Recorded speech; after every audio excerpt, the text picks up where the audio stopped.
Not bad for a 7-year-old.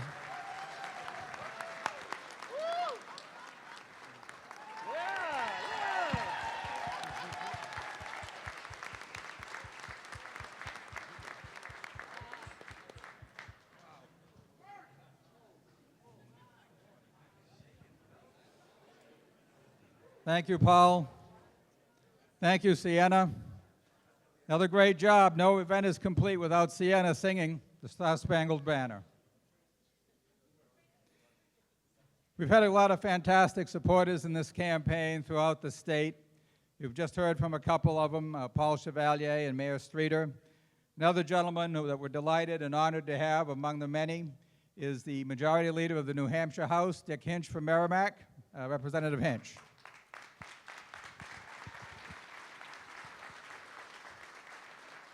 Thank you, Wayne. Good evening, everybody. Next Tuesday, February 9th, be there, vote, call your neighbors, call your friends, your co-workers. Every vote counts. Governor Christie is the real deal. I can tell you that I have been with him so often, compared him with the other candidates. He will inspire you. Ask him the toughest question you can think of this evening. Ask the toughest question, and he will give you an answer. It may not be the answer you like, but he'll give you an answer, unlike some of our other candidates. He will not tell you that he can build a wall and Mexico will pay for it. I don't think that's realistic. Governor Christie is realistic. He's the real deal. He will inspire you. He will lead you. He will lead us. It's the right person at the right time for our country. I am convinced that America does not have to be great again. It is great already.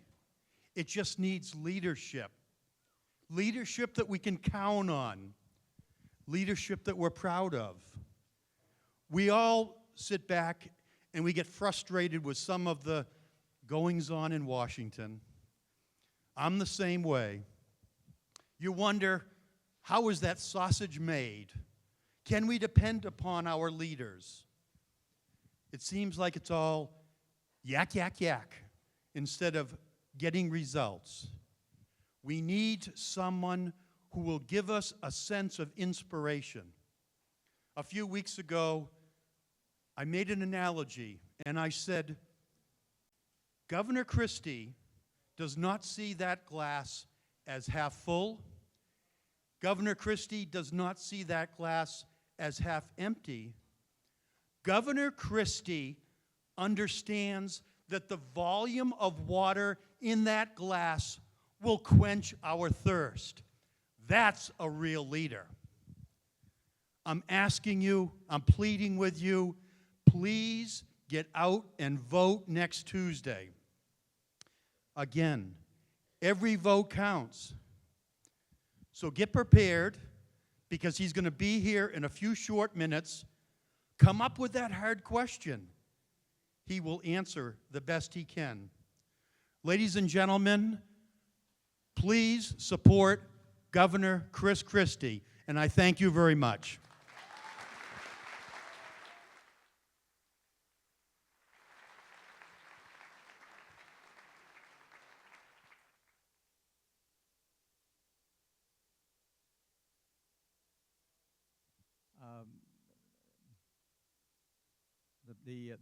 What do they call this? The pregnant pause or something like that?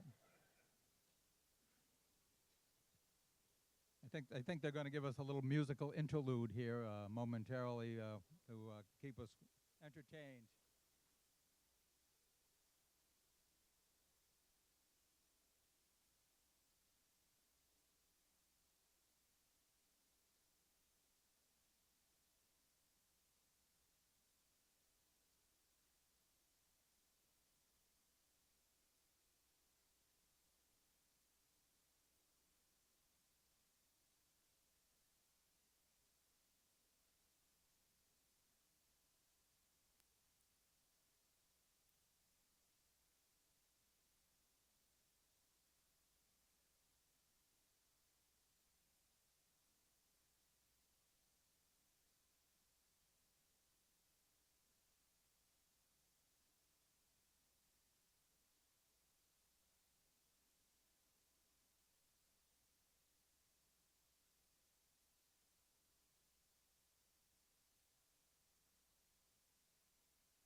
decide the guilty and the innocent. How will you raise your hand when they call your name?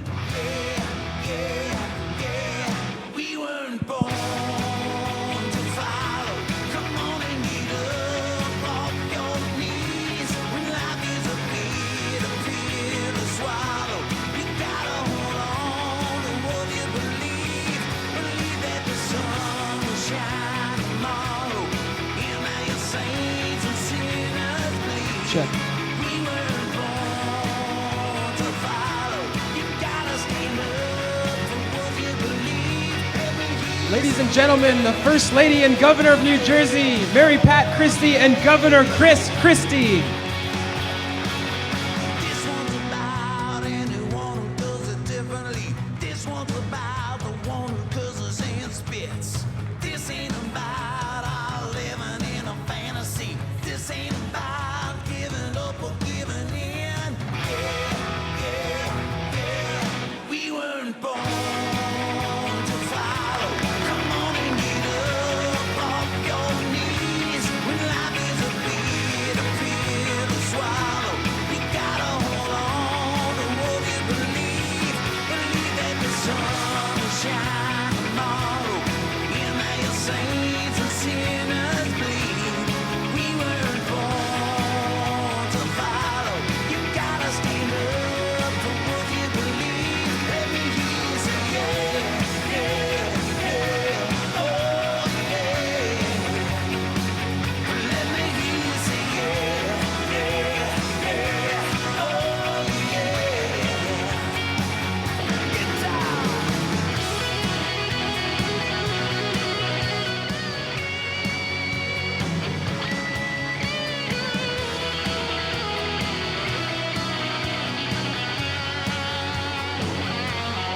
We weren't born to follow.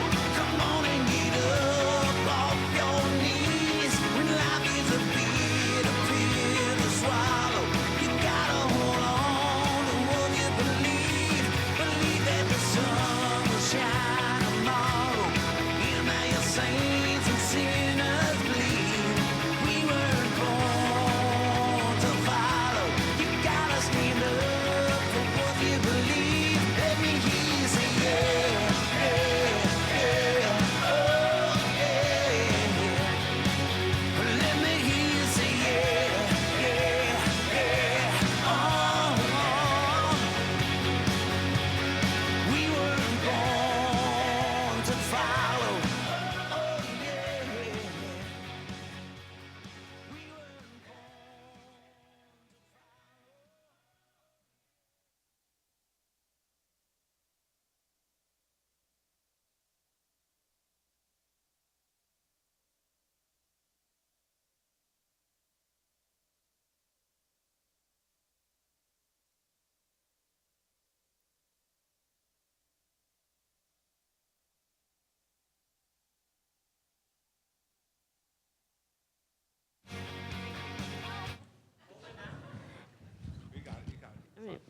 Well, good evening, New Hampshire. It's on now. Wow. Well, this is so exciting to be back in my home away from home, because that's what this has been for the last 10 months or so. Everyone here probably has heard, we've been up here a lot.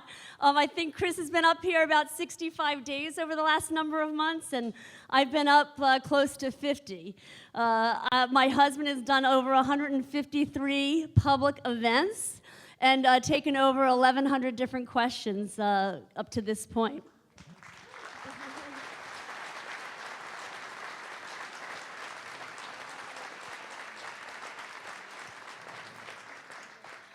So we've been having a lot of fun, and it's going to be a great next 8 days, and we promise to keep working as hard as we've been working, and I know he promises to keep answering all your questions, and I just can't tell you how much we appreciate the amazing support we've experienced here so far, and we look forward to getting even more support. So without further ado, I want to introduce the Governor of the state of New Jersey, my husband, and the next President of the United States, Chris Christie.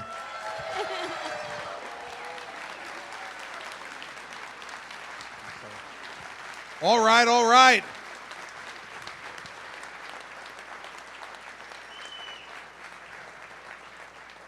Well, thank you all for coming. Thank you for appreciating our understated entrance. You know, they don't tell me this stuff till like right at the end. They said, we're taking the bus over there? Okay. And then they said to me, oh, so we pull up. I said, well, how am I getting in? They said, oh, we're driving the bus in. They definitely didn't run that by me because they knew what I would say. So when I tell people all the time that what it's like running for President of the United States is that you're surrounded by people every day who are all younger than you and tell you where to go and what to do every minute of the day. I tell people this is the tyranny of the young. And I usually, when I'm in here, I'm safe from the tyranny of the young, but now they're driving me in on buses into places like this. I'm driving right at Bernie Streeter. I'm like, John, don't run over Bernie Streeter, for God's sake. He's a Nashua institution. Don't run over Bernie Streeter. That will definitely hurt us. I thank you all for being here. This is a great way to be welcomed back to New Hampshire. We were in Hopkinton earlier, did a town hall meeting there, had a great crowd there, and appreciate them coming. Mary Pat and I flew in this afternoon from Iowa. I understand they're voting as we speak in Iowa right now. That's good. We'll find out about that a little bit later. Their voting's a little different than the way we do it back here, so it's going to take them a little while. So we'll check in on all that a little bit later on, but we are now focused ahead. Iowa is now in the rearview mirror. Whatever's going to happen tonight is going to happen, and what we need to do is focus on what's going to happen here in New Hampshire 8 days from now. That's exactly what I'm focused on. I'm not going to give you some big, long speech tonight. The days for big, long speeches are over. What I want to do now is just give you a couple quick observations, and then we spend the rest of the time taking your questions. We had a debate Thursday night in Des Moines, and I have to tell you, you know, I really miss Donald. It was really tragic not to have him there. Yeah, I was on Good Morning America this morning, and I had made a comment that someone asked me about, when are you going to take down Donald Trump? And I said, well, you know, I don't know that I have to take Donald Trump down. He may take himself down, right? And so George Stephanopoulos says to me this morning that he showed that video to Donald Trump and that Donald Trump looked genuinely hurt. And I said, listen, man, I've known this guy for 13 years. There's no way he's that sensitive. So we all, minus Donald, were on the stage on Thursday night. And I want to tell you what I think was the most instructive part of the debate on Thursday night. Not because of the subject that I'm going to tell you about, but because of how the candidates reacted to the subject. It was immigration. Now, of course, this is an important issue. It's an important issue for families and for our country. But you might remember the way it went in the debate. In the debate, they started off by showing Marco Rubio some videotape. They showed Marco vintage 2010 when he was running for Senate in Florida, and he said, I'm not for amnesty and I'm not for legalization under any circumstances. Then they showed video of Marco in 2013 in the Senate when he was sponsoring a bill with Chuck Schumer that allowed for amnesty and legalization and saying he was the sponsor and he was happy about it. Then they showed video of Marco in 2015 when he said he's not for amnesty and he's not for legalization, never has been. Then they went over to old Ted Cruz and they showed video of Ted when he was running for the Senate saying he's not for amnesty and he's not for legalization. Then they showed 2013 in the Senate when Ted was commenting on Marco's bill, and he said, well, if Marco would get rid of amnesty and just make it legalization, then I'm for the bill and I want it to pass. Then they show Ted in 2015, and he says, no, I'm not for amnesty and I'm not for legalization. And then they kill the videotape and they give the two of them the opportunity to explain. Now, I was standing there thinking to myself, this isn't fair. This is like the layup of the year, right? They asked me to explain that. I just looked at them and go, I changed my mind. That's all. I got new information and I changed my mind. It's the easiest thing in the world to say, and by the way, the American people won't penalize you for it. What they'll say is you're a thinking, breathing human being. When you get new information and more information, you grow, you mature, you learn things. You're going to change your mind on certain subjects. Some you won't, some you will. But there's no penalty for changing your mind. But man, what happened? I thought this is going to be easy. They're going to say they changed their mind. We're going to move on to the next sentence. Oh, no. Oh, no. We went into the Washington Twilight Zone. So Rubio's telling us, I never really changed my position. No, you're misinterpreting it. You're misunderstanding it. It's not fair. Then Cruz jumps in and says, oh, no. I didn't change my position, but he definitely changed his position. Then all of a sudden, out of the far wing over to my right comes Rand Paul, another one of the Washington speakers. And he jumps in and he says, well, Rubio changed his position, and Cruz changed his position even worse, and I've never changed mine, even though he voted for the amendment that Cruz said he was sponsoring. Then Jeb Bush all of a sudden comes in for reasons that I still can't completely understand and said something that I still don't completely understand. And he and Marco got in that fight. You know what you're realizing now, though, after 7 debates, right? You guys can start to see it. I'm sure you can, because I can see it on the stage. You see who people don't like, right? You can tell now, right? Like Cruz and Rubio, they don't like each other, right? Bush, he not too happy with Rubio. He don't really care about Cruz. You start to see it, and it starts to infect their arguments, right? So finally, I'm sitting there saying to myself, I cannot believe they're giving me another chance. Like, they do this every debate. And the people afterwards say, why does Christie always get the opportunity to do this? Because they don't stop. You would think I slapped them around a few times, they would stop, right? So now I get to stand up there and say, excuse me, I want to help the audience here. They, like me, need a Washington to English dictionary, right? You need a Washington to English dictionary.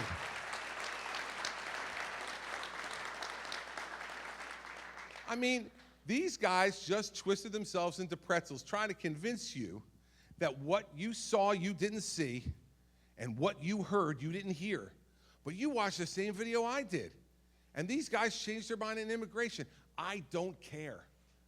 I don't care that they changed their minds. You know what I care about? I care about them not telling you the truth about changing their minds. See, because if they think they can fool you on that, if you ever put them in the Oval Office, what else do you think they're going to try to fool you on? What other times are they going to try to tell you that down is up and up is down? See, this is part of the problem with people who have never had an executive job before. See, they think the White House is just like the United States Senate, that you just stand on the floor and you talk long enough and talk and talk and talk and talk, that eventually people will just turn it off and not pay attention anymore. That's not what happens when you're the executive. When you're the executive, they never stop paying attention because they expect you to be the one to do the work. See, when I'm governor, let's use a hypothetical. Let's say it snows on a weekend. Could happen, right? When it snows on a weekend and you go home to take care of the snow, right, people don't want to hear from you, well, listen, I put all the plows out there, and I put the plows on the fronts of the trains, and they were supposed to clear the roads, and they were supposed to clear the tracks, and I did everything I was supposed to do, but I don't know, they didn't, but it's not my fault because I did everything I was supposed to do. They don't want to hear that. What they expect from you when you're the executive is you'll clean the streets, you'll plow the tracks, the trains will be running again, the roads will be open again, they'll be able to go to work and go to shop and do all the things they need to do. Because when you're a governor, they expect you to deliver. When you're a senator, they expect you to talk. Now, 7 years ago, we put a first-term United States senator in the Oval Office. Someone who never managed anything. Yeah, go ahead, let it out of your system. Someone who had never managed anything bigger than a 30-person Senate staff. And we put him in charge of the most complex government the world has ever known, and we now are sitting here 7 years later going, why didn't that work? Well, man, he's never run anything. Not a thing. And so everything that gets messed up, everything from the Veterans Administration to health care, to the tax system, to our military. And we wonder why our military men and women don't respect the commander-in-chief. We wonder why morale is down. We wonder why the VA is all absolutely so messed up that our veterans just are walking away from it. Well, it's because you gave it into the hands of someone who's never been responsible for running anything before. Now listen, everybody, I agree with Marco Rubio and Ted Cruz much more than I agree with Barack Obama. Every day I agree with Ted Cruz and Marco Rubio more than Barack Obama, but it doesn't matter. Because if they can't turn our ideas into action, then it doesn't matter. It will be another failed presidency. So the big part of Thursday night's debate was you had someone up on that stage who's actually been held accountable and responsible in a difficult state to run, in a highly partisan state, in a highly unionized state, in a highly democratic state, where I didn't use that as an excuse. I got things done because that's what my people elected me to do. And I worked with everybody. It didn't matter who it was. If they were elected by the people, I worked with them and we got things done. That's what you want in Washington, D.C. now. You want somebody who's going to go down there and turn the place upside down, absolutely. And believe me, when I arrive with this personality, there'll be some turning upside down immediately, right?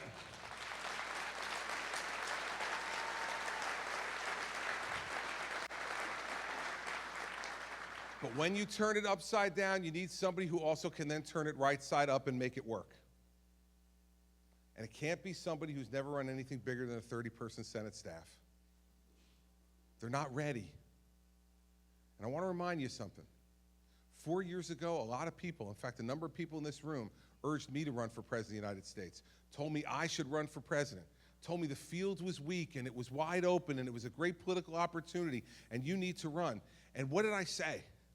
I said no. And you know why I said no? I said it at the time, because I'm not ready.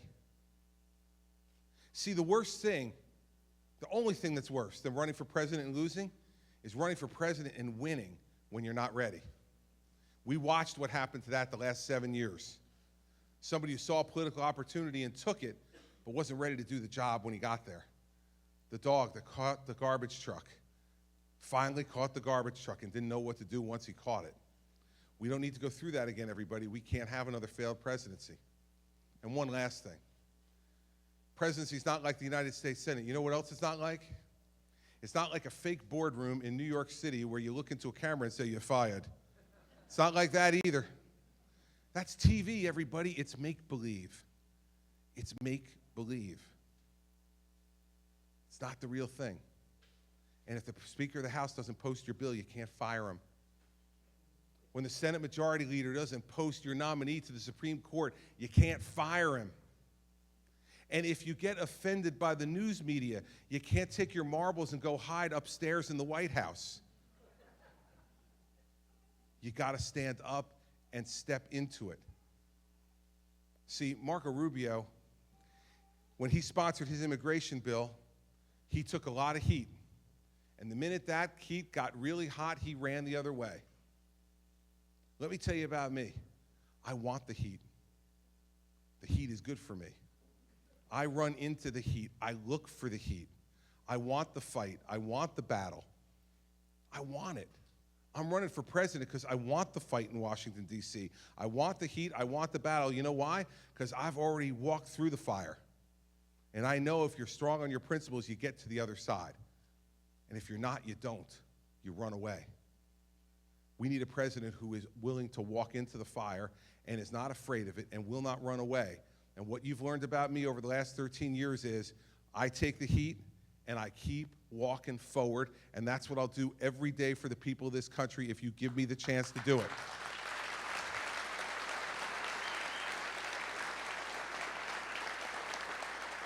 So now we get to the fun part. You get to ask questions, I get to answer, and I will actually answer them.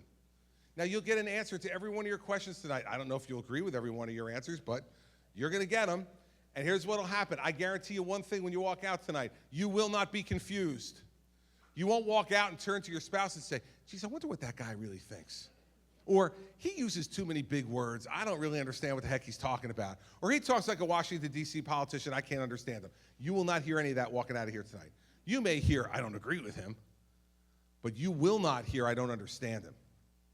It's about time we have a president like that.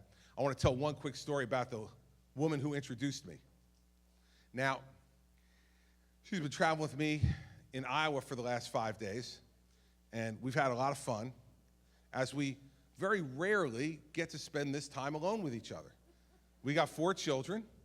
2 of them are off at college, but 2 of them are still home. And so between my day job and our children, we very rarely get to spend this time alone. And maybe think of the story when we came up here alone to New Hampshire the first time.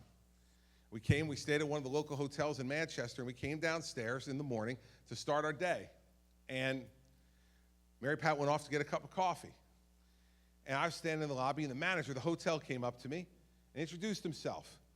And he said, Governor, welcome you here to New Hampshire. We hope you're going to be back a lot. We really appreciate that you selected our hotel to stay in. We hope you stay here often. I said, nope. We definitely loved our time here last night. Thank you very much.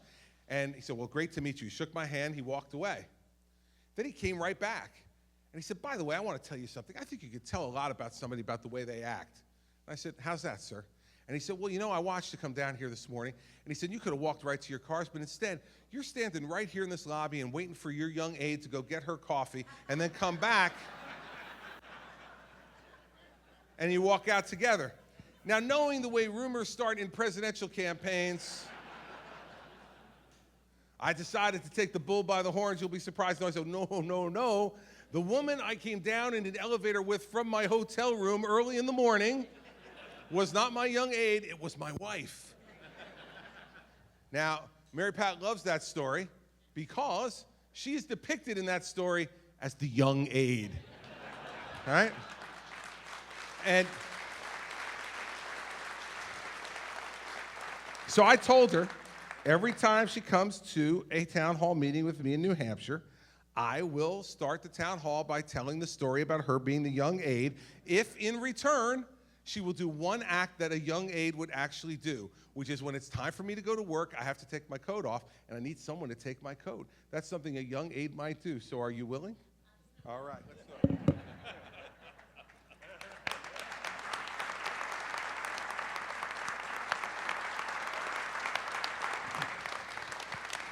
All right. One rule in the New Hampshire town hall meetings. That's all, just one. In New Jersey, I've done 134 town hall meetings as governor. We have 4 rules in New Jersey. That will tell you everything you need to know about the difference between New Hampshire and New Jersey. So one rule, you raise your hand, I call on you, you ask a question, someone's gonna bring a microphone to you so everybody can hear you, and I will answer your question. So raise them up, who's got questions? All right, let's start with this lady right here. And he's bringing you a microphone right there. Governor, I am so glad you are ready to run, and I would like to walk behind you in that fire. I'm with you all the Thank way.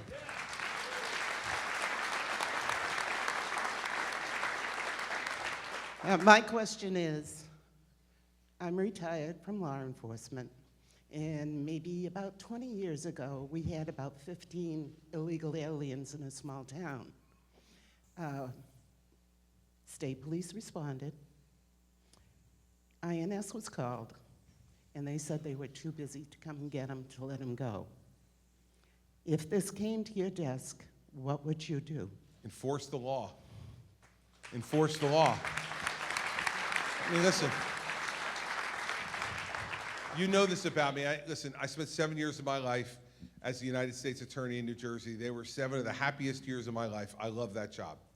Because the job was very direct. It wasn't easy, but it was direct. My job was to enforce the law every day without prejudice, without bias, without opinion. Read the law, enforce the law fairly. And the fact is that what's going on in cities all over this country is that this president has allowed lawlessness to reign. He doesn't like certain laws, he doesn't enforce them. So he doesn't like the immigration laws, so he's allowed over 200 sanctuary cities in this country that do not enforce the immigration laws. It's not right. He doesn't like the marijuana laws, so he allows recreational marijuana to be used in Colorado and Washington and other places and doesn't enforce the federal law. He doesn't like parts of his own Obamacare law, so he doesn't enforce those either. This is a guy who just picks and chooses. Now, I remember listening to the oath I took as governor. It was pretty clear. One of the lines was, I swear I will enforce the laws of the state of New Jersey, not the ones I like, not the ones I agree with, the laws of the state of New Jersey. And he takes a very similar oath as President of the United States. And so it'll be very clear for me and for my Attorney General. I will tell my Attorney General on the day that he or she takes office, here's your job. Enforce the law equally to everyone. And if you do that, you'll never get a phone call from me. That's all I'm looking for. That's all America is looking for, because our laws are the things that level the playing field. Barack Obama thinks by using money and government contracts and picking winners and losers that he's going to level the playing field. That's the wrong way to look at this. The way you level the playing field in America is that everybody gets treated equally under the law. That's the way we do it, because then the way we pick winners and losers is by the ingenuity that you show, and the depth of your work ethic. That's the way we should pick winners and losers in this country, and I will enforce the law. And thank you for your service in law enforcement as well.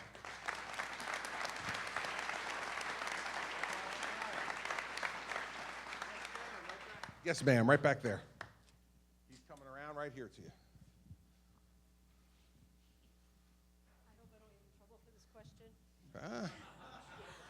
I'm for conservation of land for wildlife. And I saw a thing in the paper today about killing, hoping to be able to kill some bobcats. What's your take on that? Because I'm really into protecting wildlife.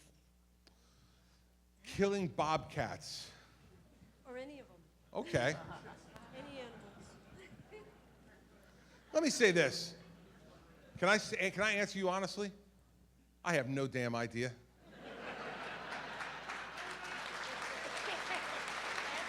Right? I have no damn idea. But here's what I'll tell you. Because I don't know about the bobcat thing. I don't.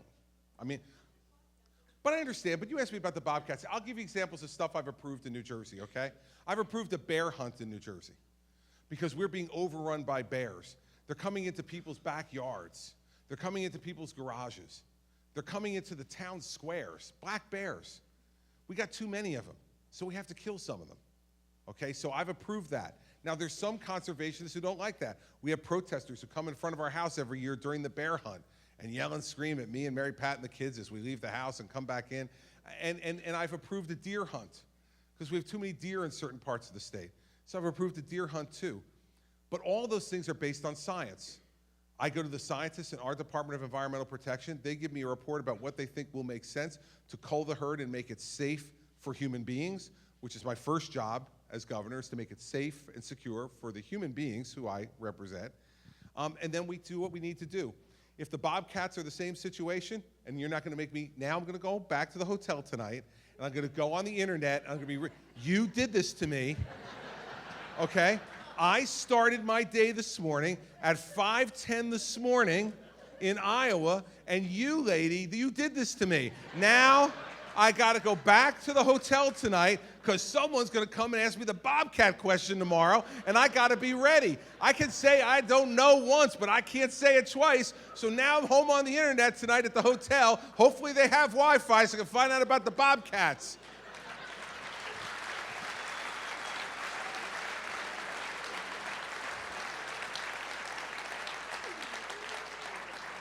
Damn, man, I love New Hampshire. You people are the best. You really are. You give me the bobcat question. All right, sir, right back there, white jacket. The bobcats. I love it. That was really good. Thank you. Sir. I know that you're almost president, Governor Christie, and I know God bless you. that you're still a governor, but I have a prosecutor question for All right, you. fire away. For over 2 decades, we Americans have suffered by watching the Clintons engage in near and maybe over-the-line criminal activity, not once, but again and again and again, and they slip through the net. Now, the old saying is that a prosecutor at the federal level can indict a ham sandwich. So let's take these couple of pieces of meat and ask you 2 questions about it. Number one. Is it a full moon tonight? What the hell's going on here? I didn't notice on the way in, but all right, go ahead. I'm sorry. 2 pieces of meat. I got a couple of questions All right, I'm here. following you. Number one, wouldn't you agree that probably the Clinton Foundation, operating as it has in many states, is probably violated some state laws in New Jersey? Oh, here we go. Next. Well, Give me both questions. and I can know you're answer not the both. Attorney General, but you talk about meeting with the Go future ahead. federal Attorney I'm General. willing to answer. Just give me both. Give me both Okay. questions, and I'll answer both.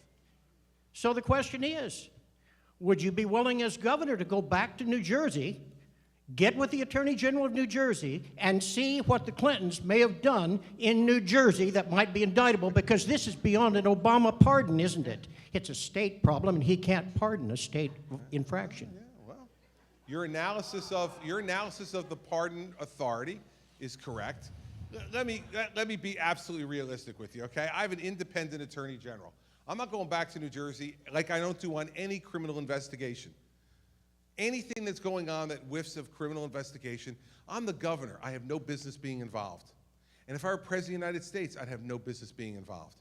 I would never pick up the phone and call my attorney in general and say, investigate this person or don't investigate that person. That's not the way you do it. You appoint an attorney general whose character, integrity, wisdom you believe in, and you let him or her make these judgments. When I was U.S. Attorney in New Jersey, if the President of the United States would have picked up the phone and called me and said, I want you to indict X, I would have resigned. Because it's not his business to tell me that. The Attorney General of the United States wants to call me up and tell me that, then we can have a conversation. So I don't want to mix these two. Yes, I was a federal prosecutor for 7 years, and I'm very proud of the record I put together because it was an independent record. Because nobody in New Jersey ever worried about whether I was getting instructions from the Bush White House because they knew I wasn't. Because I'd prosecute Republicans or Democrats. Violent criminals, white-collar criminals, corporate law, whatever it was, we did it based on the merits of the case. And so as to the Clintons, that's what should happen right now.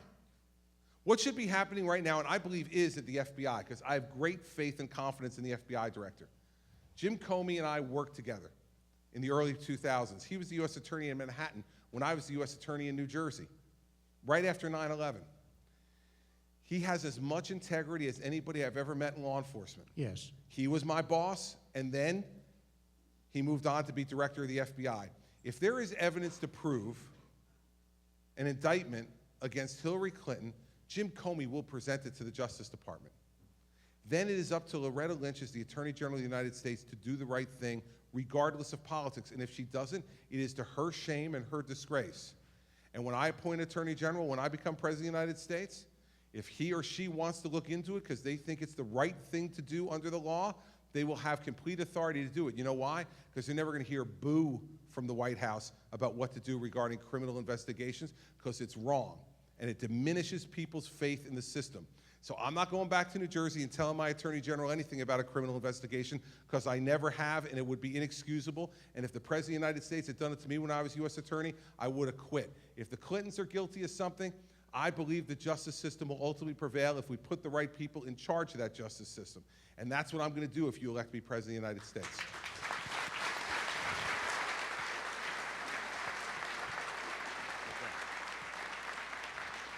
This lady right here, he's coming right over here. Thank you, sir. Mr. Trump has talked a lot about people with disabilities. Charles Krafthammer is somebody who just sits there, a reporter from the New York Times, and how that person moves. And he equates people who are stupid with losers, even though people with intellectual disabilities can be real winners.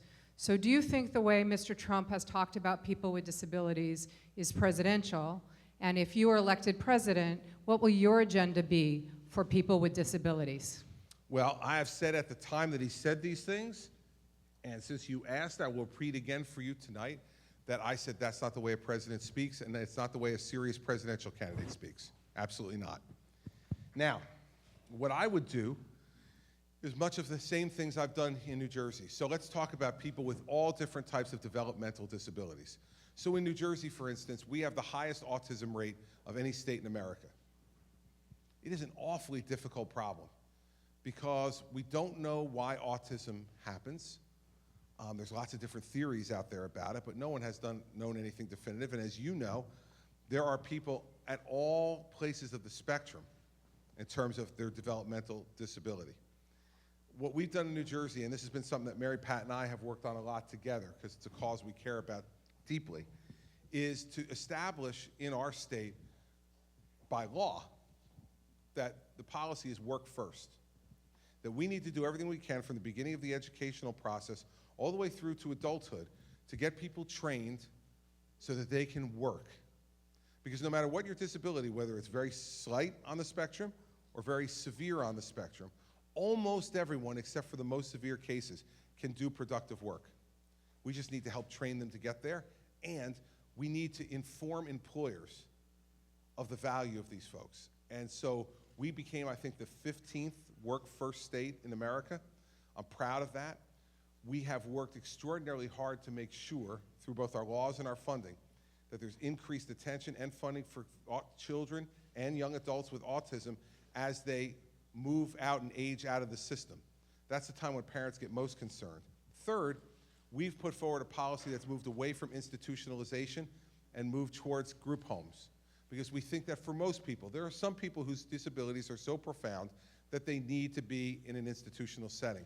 But the overwhelming number of people in our experience can thrive, in fact, reach a fuller potential in a group home setting than they can in an institutional setting. So we've changed our policy to move more of our money away, and we've closed 2 institutions in New Jersey, but not cut the money. We've taken all the money we spent running those 2 institutions that we're closing, and we've moved it to building more group homes and supporting more group homes in the state. We need to move away from the idea that folks who have developmental disabilities of all kinds, I use autism as an example, but as you know, there's many others, that somehow those people cannot be productive members of our society, and moved away from the idea that somehow they're lesser, and that their dreams that their parents have for them is somehow not as valid as the dreams that I have for my children. All they want is for their children to reach their fullest potential, whatever that fullest potential is. And the job of our government is to try to assist those families in every way we can to make that happen. That's what I've done as governor of New Jersey, and that's exactly what I would do as president of the United States.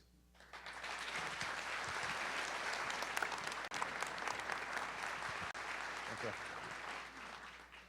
They're making their way to you.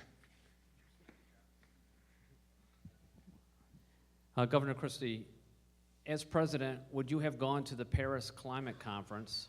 If so, why? If not, why not? You know, I probably would have gone to the negotiations, but once they got to the deal where they are, I would have walked away. And here's why. For the rules to have to apply to America immediately and not apply to China for 15 years, that's a game breaker for me. So we're going to tie our hands behind our back economically with all kinds of new restrictions that the Chinese don't have to pay any attention to for 15 years. Our #1 economic competitor can pollute in an unabated way for 15 years, and we have to live with all the rules. Only Barack Obama could negotiate a deal like that and think it's a good deal for America. And it's an awful deal for America. So I'm always willing to sit and talk. But there's got to come a point where these deals are fair for the American people and the American worker. You know, he's not the president of the world. He's president of the United States of America. And I'd like to remind him every once in a while he should put the American people first.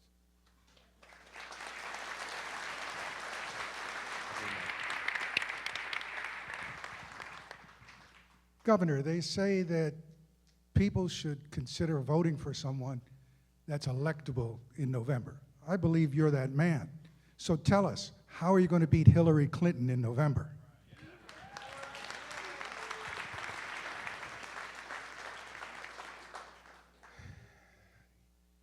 Get me all excited now.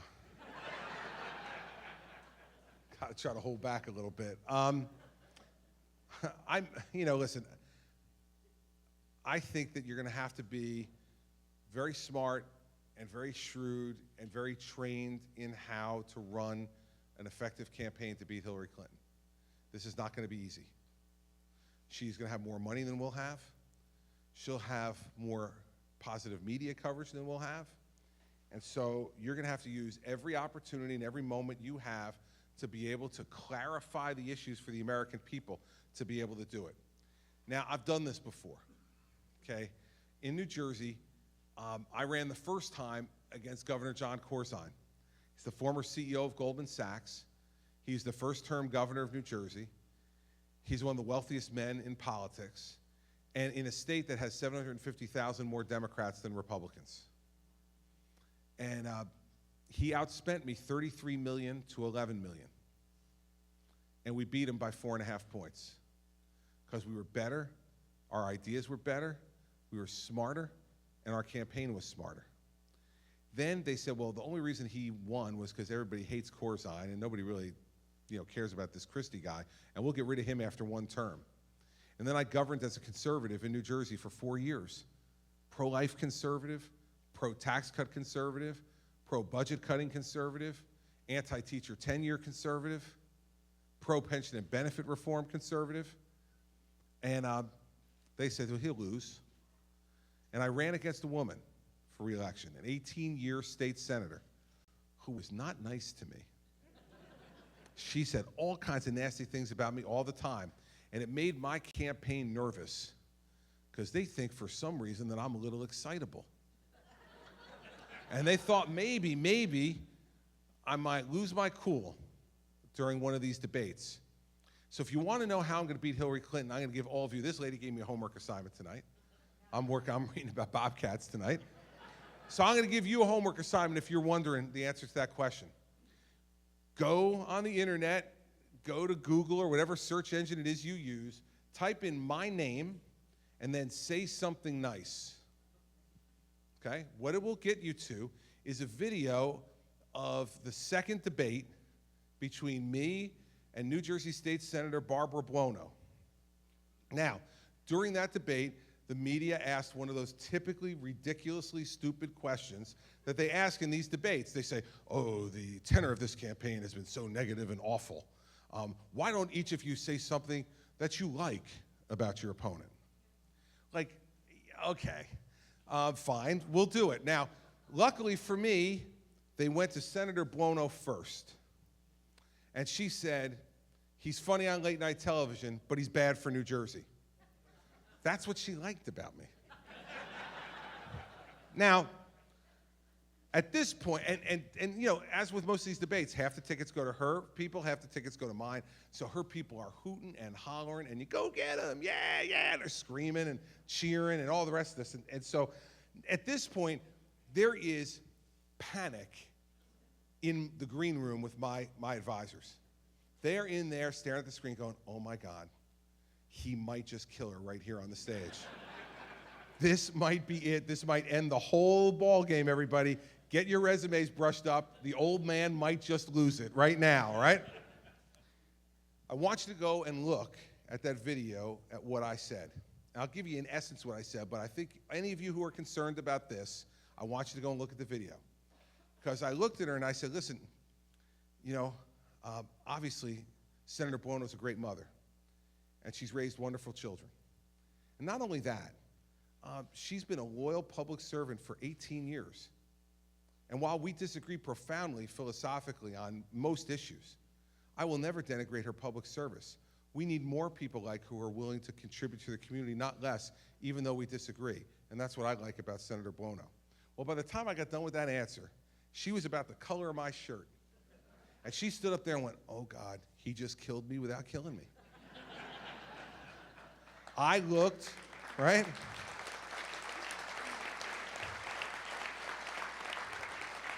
She's sitting there saying, I looked mean and nasty and small, and he said nothing but nice things about me. That's the way you got to run against Hillary Clinton. See, the temptation's going to be to put on the gloves and just start swinging roundhouse swings over and over again and pounding and pounding and pounding, and that's what Republicans have done in the past, and that's why they've always lost to her. That's not what I'll do. I'll wait. I'm a patient guy. I'll wait for my openings, and she'll give them to me. See, because she won't be able to help herself. She won't.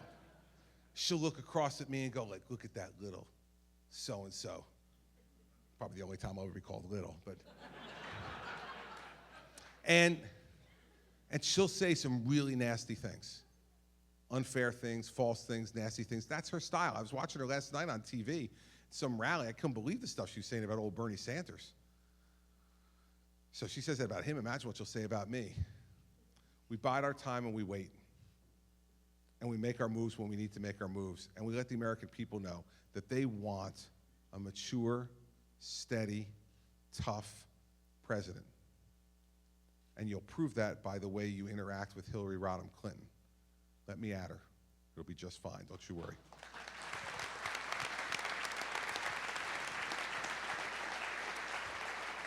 This guy right here, gentleman in the brown jacket. It looks brown to me from here. You got two guys coming at you. Governor Christie. Yeah, I'm a former Spec Ops member. I joined just after 9/11, and thank you for your service. Thank you. This was year 2006. It was my third deployment. First deployment was SEAL Team 5, and our rules of engagement with regard to the Iranians was, essentially there was no rules of engagement. If we saw an Iranian intelligence officer, just take them out. And I've noticed there's been a huge shift, a dynamic, especially recently. Yep.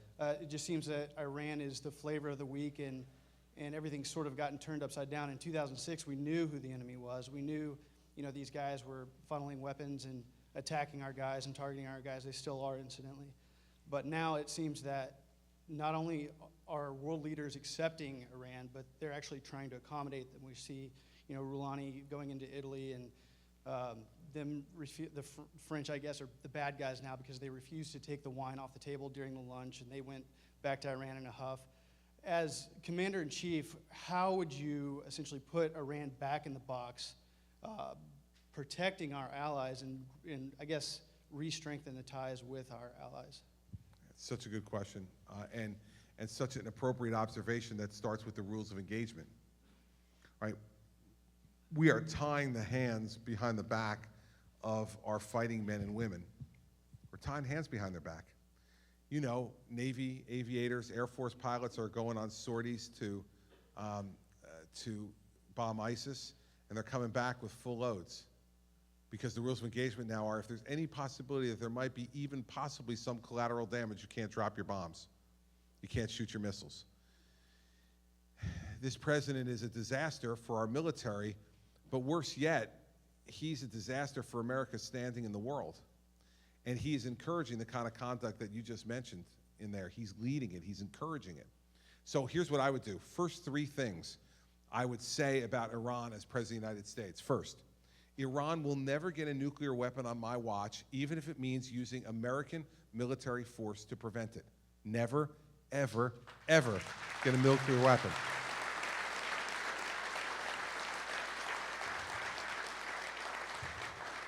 Second, Iran will not get another meeting with the United States, let alone any further agreements, until they recognize Israel's right to exist.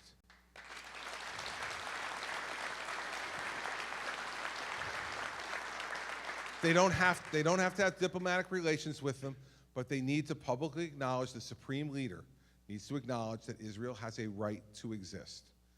Third, and very clearly, I would say the United States does not believe that the Iranian regime is legitimate. We do not recognize it. Any regime that stones its women based upon the allegations from husbands, any regime that hangs homosexuals from cranes in the center of Tehran purely because of their sexual orientation, any regime that spends billions of dollars supporting Hezbollah, Hamas, and the Houthis in Yemen, any regime that engages in that conduct is an illegitimate regime, and I would be for regime change in Iran. Now, I want to be clear. I wouldn't be sending you or other people over there to try to change the regime. But I want the people inside Iran to know that the United States will stand with them if they decide to do it. And I want the rest of the world who's dealing with Iran to know that we think they are making an enormous mistake by empowering this regime economically, militarily, or in any other way. And that when they choose to be friends with Iran, that is going to diminish their friendship with the United States. Those are the three messages I would send. The Iranians would hear them loud and clear, so would the rest of the world, and then we work on rebuilding our alliances from that foundation, not from the weak foundation we're building it on right now. And thank you again for your service.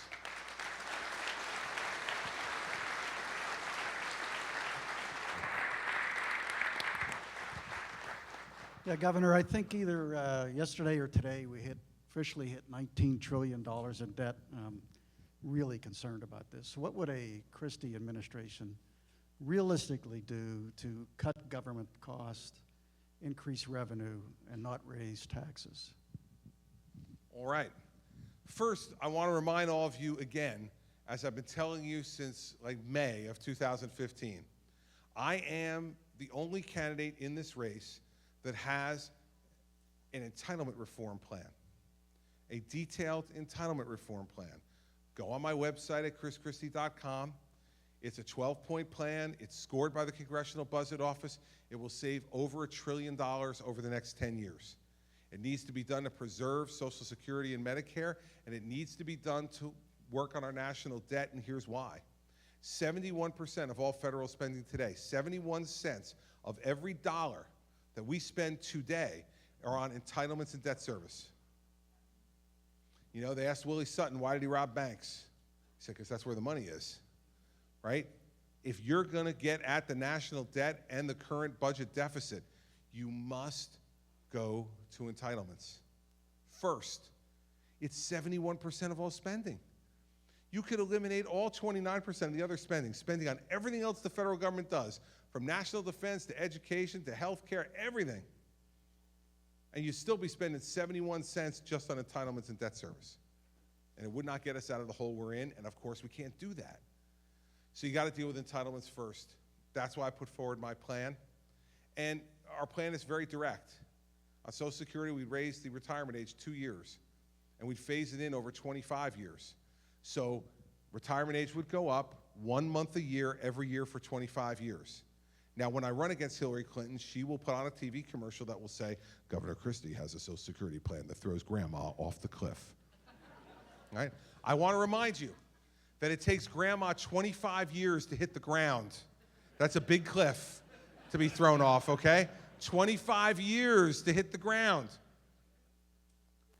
We need to do that because everybody's living longer. Average life expectancy for a woman is now 83 in America. The average life expectancy for a man is 79. So, you know, we need to do this. I would also means test Social Security. And exactly what I mean is this. If you make $200,000 a year or more in retirement income, which means you have $4 to $5 million saved to throw off that kind of income, first I say, God bless you. Great job. You raised your family, lived your life in this country, and you got $4 to $5 million in the bank. Good for you. I'd also say, God bless America. It's the only place in the world where that could happen for someone. But if you have that, my question to everybody in this room is, you need a $1,200 a month Social Security check? Really need that? When you're making $200,000 a year in retirement and you have $4 or $5 million in the bank? I suggest to you don't need it. Now, I know the argument back, hey, I paid my money in. This happened at Shooter's Pub in Exeter, all the way back in the summer. Some guy got up and said, I put my money in, I want it back. You should have been at that one, actually. It was a lot of fun. A lot more fun than the garage, you know? It's at Shooter's Pub, man. They were serving the entire time. And by the time we got to the end of that, town hall, I was charming and good looking. I'm telling you, it was amazing. It was great. We're going to be doing some bars in the last week. Come to those, baby. Those are the ones to come to. But we don't need to give you that $1,200 a month. And you know why we can't give it to you? Because the government lied to you and stole from you. That money's supposed to go in the trust fund, right? You're putting it in every 2 weeks in the trust fund. Guess what's in the trust fund, everybody? A pile of IOUs.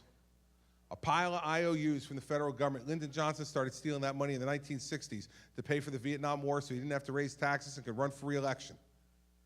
And they haven't stopped stealing since. They just stole again a month ago in the latest budget deal, $150 billion from the Social Security Retirement Fund to prop up the Social Security Disability Fund because they're too damn scared to reform the disability program like they should and kick people who aren't really disabled off the disability plan and get them back to work.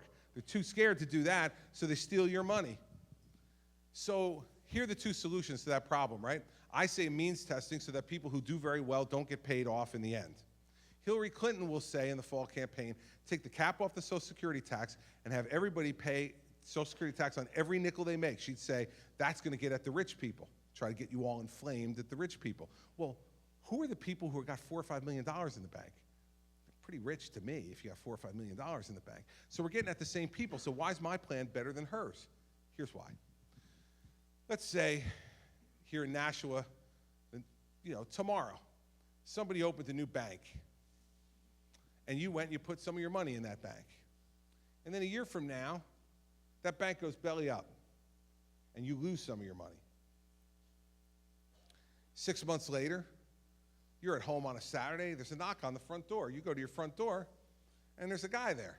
And he says, hi, how you doing? He introduces himself. He says, I'm opening a new bank in Nashua, and I would love if you would consider depositing some of your money with me. And you look at me and go, hey, wait a second. Aren't you the guy who opened that bank like 18 months ago? And you went under, and I lost some of my money? And he goes, oh, yeah, but I learned my lesson. Now, listen, I know people in New Hampshire are really nice. But I got a feeling looking at you and asking the question you just asked, he's not getting off your porch with any money, is he? No way, right? So why would you give it to the government? They did the exact same thing to you. They took your money, they told you they'd keep it safe for you, and then they stole it, and you lost it. Now you're going to count on them this time to do the right thing? Let me tell you something about Congress. They got three choices. Raise taxes behind door number 1, cut spending behind door number 2, and behind door number 3, take that pile of money that nobody's looking at right now so I don't have to do door number 1 or door number 2. What are they doing? Door number 3. Door number 3, that's what they're going to do. That's what they've done for 50 years. And just because Hillary Rodham Clinton's in the White House, she's not going to change them. So I am a pay less money out guy rather than a take more money in guy. Both are acceptable choices to fix the problem. But one of them makes you trust the government. Please don't. Please don't. They don't deserve it. They haven't earned your trust on that issue. I do the same thing on Medicare. Raise the eligibility age 2 years, phase it in over 25, and lower the subsidy from 75% to 10% for people who make over $200,000 a year and have $4 to $5 million saved. The other way to go after the spending is this. Like when I was, first governor, we had an $11 billion deficit on a $29 billion budget. My first couple of weeks as governor, it was great. Welcome to the neighborhood party. They had raised taxes and fees 115 times in the 8 years before I became governor, and they had increased spending at the state level 56% in 8 years. So I knew what I had to do. I couldn't raise taxes. I had to cut spending. So for 6 weeks, 3 days a week, I sat down with my treasurer and my senior staff, and we went through every line of the budget. And this is the way it went. They'd read the description of the line item, the history of it, and the amount. And they would look at me and say, yes or no. I said no 800 times. And we cut 800 programs out of the New Jersey state budget. And believe me, it stunk. Because every one of those programs has a constituency, every one of them. So like you say to me, cut spending, that's crazy, okay? And I say, all right, here are the 800 programs I'm cutting. You look at the first one, it's a program you like, and you go, hey, Governor, great idea. This one's a good one. Cut hers, but don't cut mine, because mine's really good. Hers is waste, mine is good, right? What you have to do when you're the governor or the president is put the earmuffs on and the blinders on. You got a job to do, which is to deal with that $19 trillion debt. And I'm not running for prom king, all right? So I'm not looking to be popular. I'm looking to be president and be respected. And so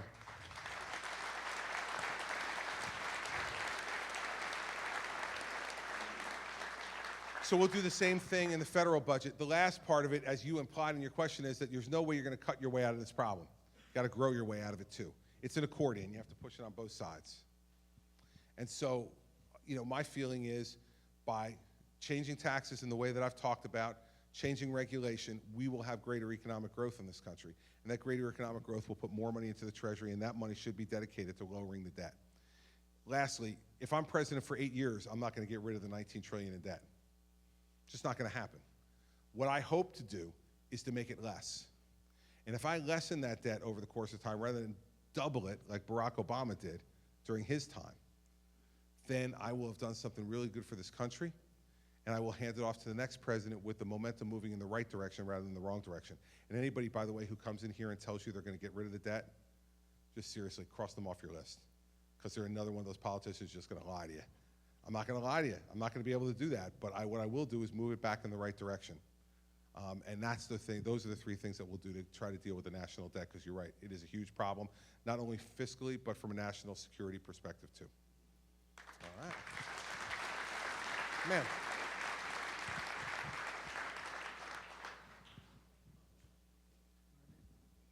Governor, visiting nurses and home health agencies take care of America's most vulnerable. We keep, especially senior citizens, out of the hospital. We help them heal at home. But under this administration, we've seen, visiting nurses have seen an incredible increase in regulations, an incredible decrease in Medicare reimbursement. Yeah. And when you combine that with workforce shortages, it's getting harder and harder for visiting nurses to take care of America's seniors. So what will you do as president to be sure that America's most vulnerable get the health care they need? I talked a little bit about this earlier today at the Hopkinton town hall meeting.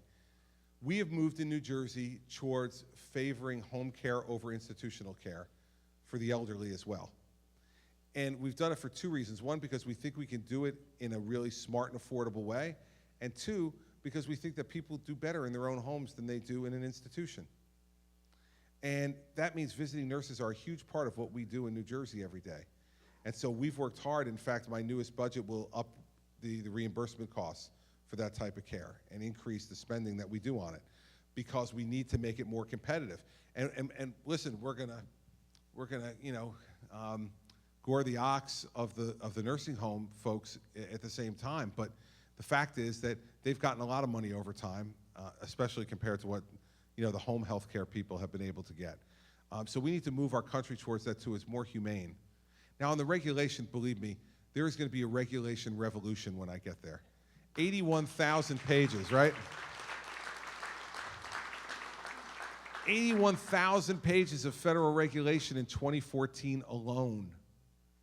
Forget about who writes it, who reads it? You know who reads it? All your organizations who have to hire lawyers and lobbyists to figure it out so they can instruct you on what to do so you don't get in trouble.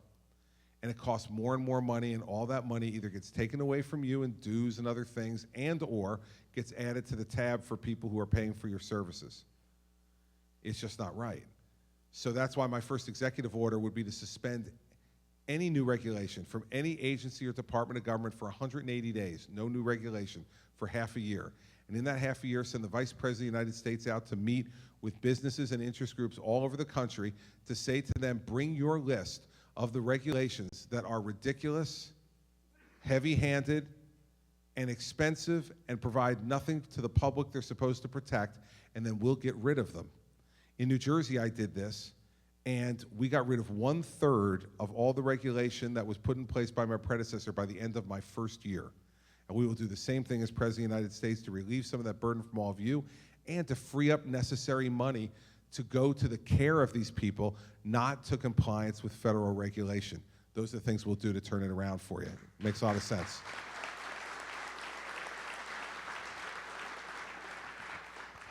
Hi, thanks for coming tonight and taking our questions. I have two questions. Okay. The first is, as a mother of 2 college-age students, I'd like to know your thoughts on higher education and student loans. And then the second one is not on tax reform, but IRS agency reform. Okay. Let's deal with student debt and higher ed. You have 2 college-age children, so do we. So we feel your pain.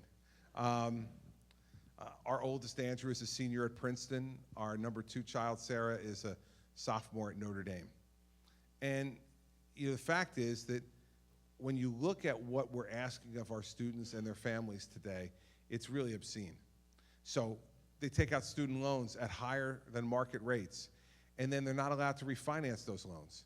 So we're making money off our kids. Not in the Christie administration. If they can refinance their loans at a lower rate, refinance them with a private bank or credit union or whoever you can get the refinancing from. We shouldn't be making money off our kids and making it more expensive for them to pay back those loans. Second, I think there should be a national service option for our kids when they get out of college, right? Do national service for a period of time, and every year that you do it, we give you a credit off of your student loan debt.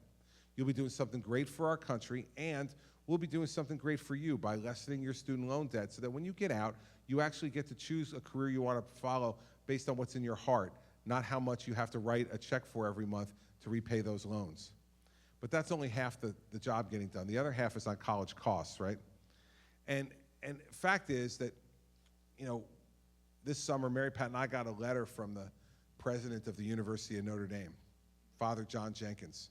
It's one of those typical summer parents' letters, right? The first paragraph went something like this, like, "Dear parents, we want to thank you for the blessing you've bestowed upon us by entrusting the souls of your children to our care for their education over the next number of years." And remember, this is from a Catholic priest, right? So like the minute you get done reading that paragraph, you can hear the theme from Rudy playing in the background, right? Right? You hear it. You see the Golden Dome and touchdown Jesus, right? You see the whole thing. Your heart's pounding. Now, how many Catholics do we have in the room tonight? Raise your hand. Okay. So you know what the next paragraph is, right? It's the money paragraph, right? The priest gets your heart pounding and your emotions going, and then he moves in for the kill. The next paragraph is, that's why we're so pleased to tell you that tuition at Notre Dame this year is only a 3.9% annual increase. Now, it's a 1% inflation world, right? 3.9% annual increase. He then goes on to say, which is the lowest increase Notre Dame has had in 40 years. 40 years. 3.9%. 40 years. Now, here's the problem with college costs, right? We don't make that decision in the same way we make every other decision about the way we spend money in our life, right? So we want to buy a new truck. We go into the dealer, we see a truck we like, we go up to the dealer, we say, how much for the truck? He says, $80,000. You go, $80,000? What, are you kidding me? Does this thing drive itself? Like, forget it. I paid $80,000. And I said, come down on the price a little bit and we'll make a deal. He says, it's $80,000. And I said, okay, see you later. And you walk out, right? What do you do in this instance, right? We get this bill, and let's say Mary Pat and I decide, you know, this isn't a value anymore. At $62,500, it's not a value for us anymore. So we're going to send Sarah to another school that'll be good and will be cheaper. So we're going to call Sarah downstairs to have the talk, right? I don't know how many of you in this room currently have 19-year-old daughters or, in fact, have had 19-year-old daughters, but I suspect this talk, at least in my house, would go something like this. We'd tell Sarah that, and then Sarah would cry, stamp her feet, run upstairs, slam the door shut, and somewhere in there would be, you're ruining my life and I hate you. Right? And then what would be left, right? We would sit back at the kitchen table and say, okay, we got to figure this out, how to send her back. Here's the problem. They know that too. They know that too. They know we're not making a decision that's based upon logic. We're making an emotional decision because we love our children. We want them to get the best education they can, and we want them to be happy. And so they know they can take advantage of us, and you know what? They do. They do. So here's the two ways I think we can put market forces into a situation that aren't, geared to market forces, are geared to emotional decisions. So first, they need to detail for us every way they're spending our money. I'm sending them $62,500. How are you spending my $62,500? It's like you went to a restaurant here. We went to a restaurant in Nashua tonight before we came here to grab some dinner.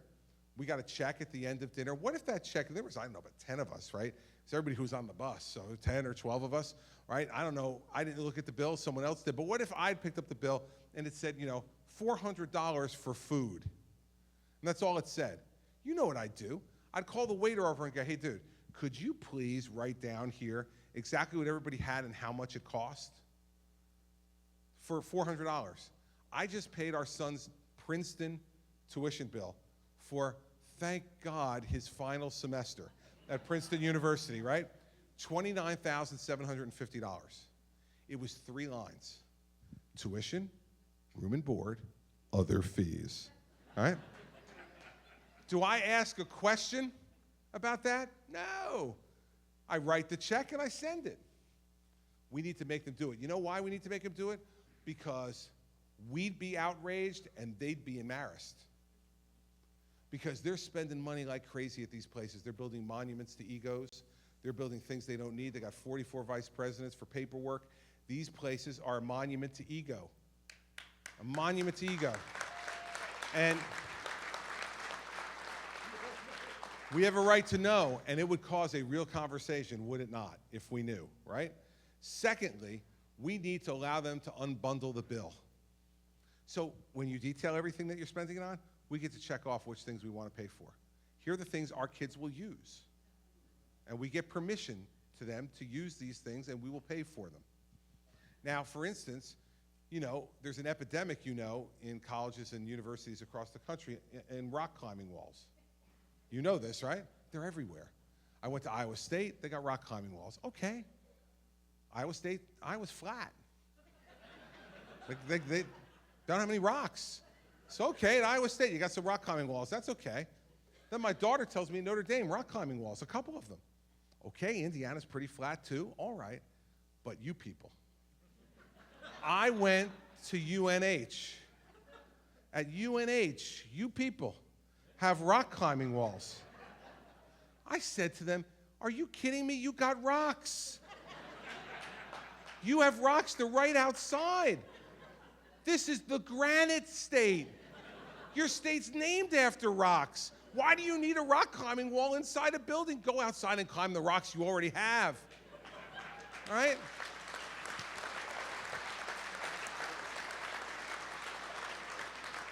Now, when I said this, the press wrote, Christie's assault on college fitness. That was the headline of the story, my assault on college fitness. Now I want you all to take a good look at me tonight. I have assaulted fitness in many ways. This is not one of them. This is not one of them. It's just an example. Let's unbundle, because if 98% of the people didn't pay for the rock climbing wall, it wouldn't get built. Now, you're saying to me, Chris, this sounds great, but how's it going to get done? Sounds good. How are you going to do it? Here's the way we're going to do it. Pass a law that's very simple, a couple of lines.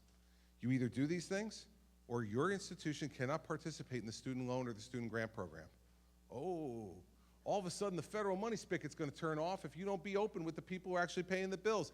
That would end it. They would comply, because the option of making themselves non-competitive to every kid who wants a grant or a loan in this country would put them out of business. So that's the way we need to put market forces into a situation which is ruled by emotion. And if you don't believe me, walk around one weekend anywhere in this state or any other state and watch how many people have college hats on, college sweatshirts on, right? And many of them never even went to those places, but their kids went. It's an emotional connection. They're proud of where their kids go to school. They're proud of what they've accomplished. That's great. But we can't allow them to take advantage of us anymore on that. So that's the way I would go about it. Now, they are telling me that I can take one more question, which means, hold on, which means I will take two. And the reason for that is this. I want to prove to these folks that I'm still the boss, and this is the whole tyranny of the young thing I talked to you about before. This is a continuation on my personal battle and struggle against these people running my life. So I will take two questions. I'll do one. I haven't done one in the back yet, so I'll take that gentleman in the back first with the Under Armour shirt on. Do you think we should keep? What parts do you think should change, and how would you go about dealing with it? Obamacare, he said, which should stay, which should, none of it should stay. None of it. Now, I want to be clear on this. None of it should stay federally, but my plan, my idea is get rid of Obamacare, and every state has 1 year, mandatory 1 year, to come up with their own plan, state by state. Every state has to come up with their own plan. So, if New Hampshire likes covering pre-existing conditions, put it in your plan. If New Hampshire likes letting kids stay on their parents' health insurance plan until they're 26 years old, put it in your plan. You like having portability of health insurance plans from employer to employer, put it in your plan. You like covering pre-existing conditions, put it in your plan. Your call. Each decision contains a cost. You all decide the balance between cost and services that are provided. You want to buy health insurance over state lines in New Hampshire, not just restrict yourself to New Hampshire plans, but all plans? Your choice. I want the governors and the legislatures in this state to make those choices, not Washington, D.C. Because how could there be a place, any kind of plan, that would cover a place like New Jersey and a place like New Hampshire and do it the right way? 8.9 million people in New Jersey, the most urbanized state in the country, the most densely populated state in the country. New Hampshire, almost the same size from a geographic perspective, yet only 1.3 million people. People spread out over a big distance. Access to health care in this state is a lot more to do with distance often than it does with anything else. So let each person develop their own plan. So if there's parts of Obamacare that people in New Hampshire like, great. Get your state legislature and your governor to keep it, and they'll have 1 year to figure it out. If they don't figure it out, they got to stay with Obamacare. That will make them the most unpopular cowboys and cowgirls in town, right? So we got 1 year for them to get it together. I think they will. I think each state will be able to make those decisions. New Hampshire citizens should decide for New Hampshire what their health plans should be, not the federal government. Why did the federal government all of a sudden gather all the wisdom on this? And by the way, remember the three principal promises of Obamacare. If you like your doctor, you can keep him. If you like your health care plan, you can keep it. And costs will go down. 0 for 3, man. Even for a Met fan, we know that's bad. Right? You go 0 for 3, that's bad. And so that's what I would do on Obamacare. All right, last question. Yeah, this guy's had his hand up for a while. Thank you. Well, there you go.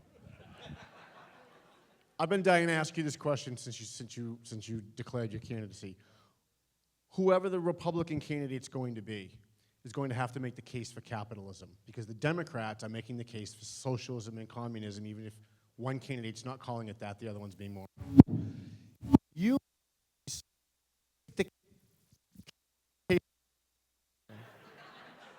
I guess they don't want me to ask the question. Can you make the case for capitalism? Thank you, sorry.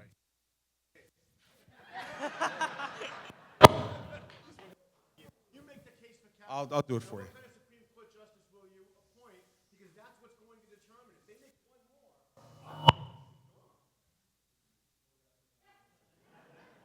Hello? They want you to leave?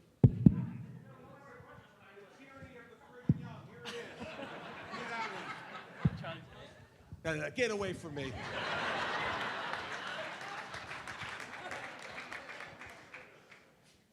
5:10 this morning, and you did this to me. I'm going home and have to do homework, and they're messing with my microphones, and now I'm going home to read about bobcats. I don't want you to forget what you did to me. I'm going to get back to this guy's question, but you and I are going to talk. So, you're absolutely right that we have to make the case for capitalism. And we will make the case for capitalism. And America wants the case for capitalism to be made by someone who can articulate it from the heart. We've had candidates who can articulate it on a whiteboard, but not from here. See, the case for capitalism is this, succinctly, that I want you to be able to succeed based upon 2 things: the greatness of your ideas and the depth of your work ethic. If that is the way we determine success or failure in this country, then what my mother told me when I was growing up will still be true for every person in this country, except for the people running these microphones, who may, in fact, face death before I start reading about the bobcats. I'm like at a big moment here. I'm telling you, someone's going to get killed back there.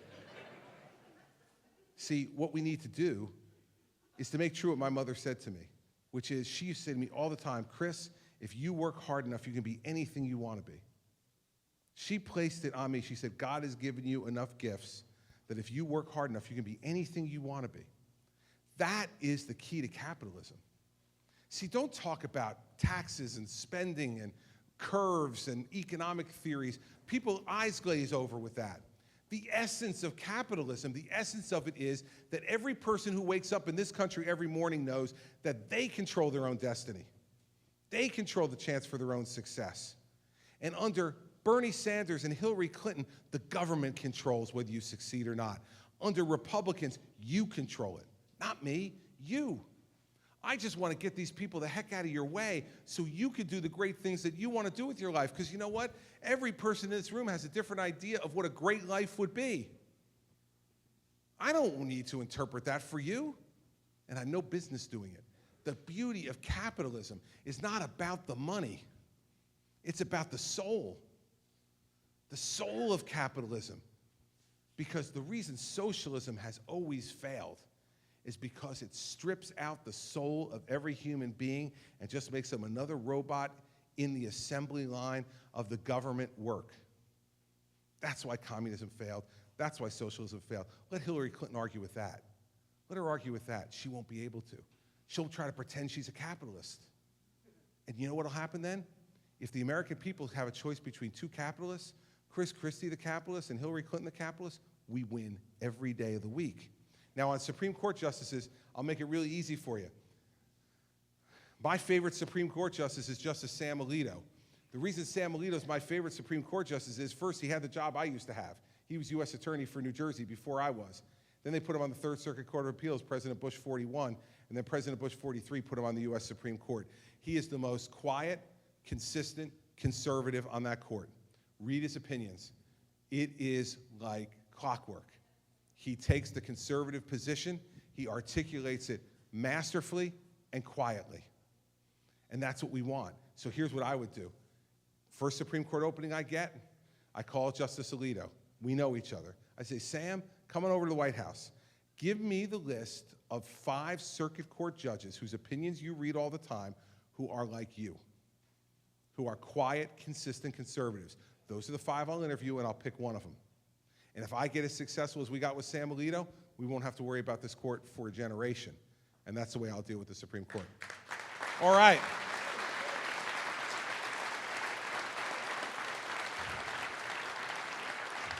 So, I want to say 2 things to you before I go. First one is thank you. Thank you for showing up tonight. Thank you for your good questions. Thank you for your enthusiastic responses. Thanks for making me feel welcome and home again here in New Hampshire. Mary Pat and I, we really feel at home in this place. And you know, Dick Hinch is a big supporter of ours, and one of the first guys who I spoke to up here when I started campaigning for president. And this was well before he decided to support us. And I asked him for advice one day about, you know, what's the most successful way to campaign in New Hampshire? And he said, listen, come up here, work hard, be here a lot, be yourself, and people will make you feel at home. He was exactly right. 10 months later, your advice was as good as gold. I appreciate it.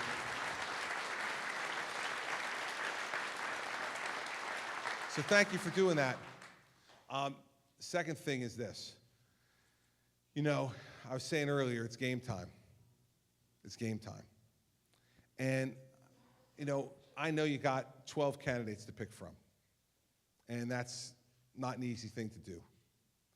But I hope that what you try to figure out over the course of the next 8 days is who you can trust to govern in the way they told you he would. See, in the end, campaigns can say anything. Our history tells us what we'll do. In campaigns, you can say almost anything. But our history tells us what we can actually accomplish. You've watched me now for 13 years. 7 years as a federal prosecutor in the immediate aftermath of 9/11, fighting terrorism, fighting political corruption, the only candidate in this race who has ever fought terrorism on the front lines and knows how to use these tools and will use every tool at my disposal to fulfill the first and most important job of the President of the United States, which is to keep you safe and secure and your family safe and secure.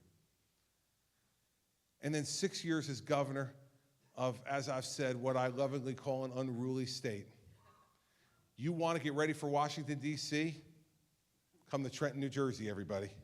It is rough. It is tumble. It is partisan. It has sharp elbows. But what it is also, you know, there's a newspaper in New Jersey that really, really doesn't like me. I mean, like on a personal level, doesn't like me. And the editorial page writer there was referred to by the editor of the New Hampshire Union Leader as my crazy ex-girlfriend who broke up with me and is now running around town saying bad things about me. Okay, this is a bad relationship. Yet, even that guy, this week, wrote in a column, because I came back to New Jersey last week for a day and brokered a deal to save Atlantic City. And what he said in his column was, unfortunately, he is still the indispensable man in Trenton. Unfortunately, he is still the indispensable man in Trenton. I feel so warm and loved. But it's an important story because even those who hate me, and he hates me, he's admitted he does, in writing, but even those who hate me realize that I know how to do this. And that I came back to New Jersey. What they didn't know was working for days on the telephone about it. It didn't just happen when I came back to New Jersey. It was hours and hours and hours of work on the phone, cajoling, twisting arms, doing all the things you have to do as an executive. But here's what they know. Even when they don't like me, they know I know how to do this. I will tell you, I know how to do this better than anybody in this race. I've been tested.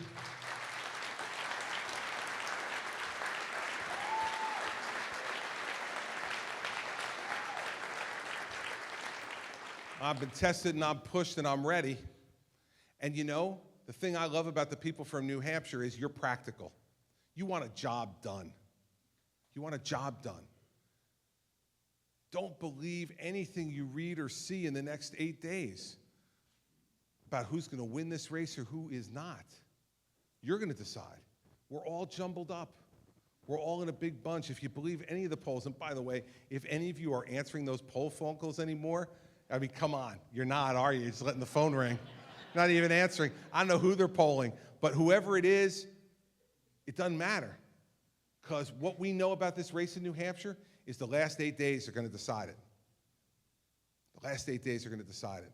And I believe New Hampshire wants somebody who can not only beat Hillary Clinton, but they want somebody when they get to Washington, D.C., who has proven they can do the job. And I have proven even to my detractors that I know how to do this.